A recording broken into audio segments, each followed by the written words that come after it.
नमस्कार. मायभूमी मराठी चॅनलमध्ये आपले स्वागत. सांगली जिल्ह्याच्या राजकीय इतिहासात मैलाचा दगड ठरणाऱ्या सांगली लोकसभा निवडणुकीसाठी उद्या 23 एप्रिल रोजी मतदान होत आहे. भाजपाचे विद्यमान खासदार संजय काका पाटील, स्वाभिमानी शेतकरी संघटनेचे विशाल पाटील व बहुजन वंचित आघाडीचे उमेदवार गोपीचंद पडळकर यांचे राजकीय भवितव्य ठरविणारी ही निवडणूक आहे. उद्या किती टक्के मतदान होणार यावर या निवडणुकीचा निकाल लागणार आहे.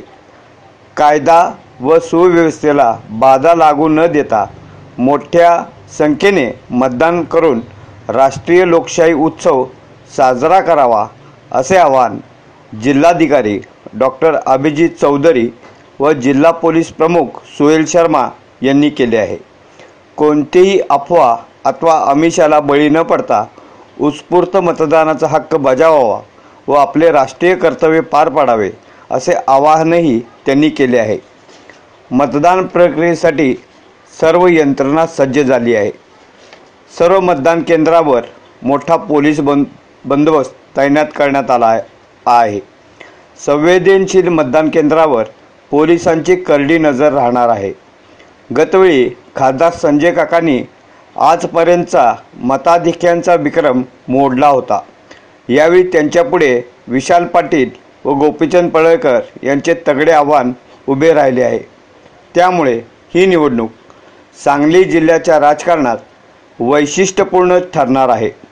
यामध्ये कोण बाजी मारणार याचा फैसला उद्या EVM मशीनमध्ये सीलबंद होणार आहे.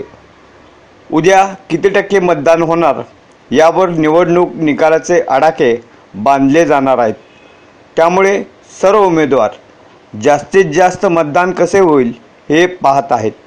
अल्पावधीत लोकप्रिय ठरलेल्या मायभूमी चॅनेलच्या राजकीय अंदाजाबाबत चांगल्या वाईट प्रतिक्रिया आल्या.